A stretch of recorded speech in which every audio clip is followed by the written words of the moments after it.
مرحبا، اليوم راح نحكي عن الكاربوكسي. طبعا علاج الكاربوكسي اللي هو غاز ثاني أكسيد الكربون ينحقن تحت الجلد بنيدل مال أنسولين، يعني بأوبرة دقيقة جدا. أكيد الكاربوكسي له عدة اختصاصات علاجية، لكن اليوم حصرا راح نحكي عن العلاج للتشققات والسيلوليت.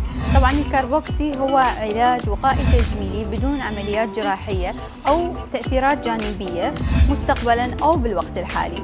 طبعا العلاج يتكون من تدفق غاز الثاني أكسيد داخل الأوعية الدموية بحيث يوسعها، وهذا راح يخلي تدفق الدم أسرع بالجسم، مما يعطي تحفيز للكولاجين، وهذا بدوره راح يعالج لنا التشققات.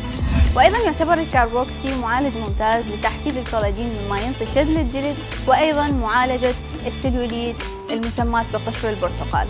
وطبعا الكاربوكسي يعتبر علاج آمن ما به أي مخاطر، والحقن جدا سهل، ما يحتاج تخدير أو جراحة أو ألم.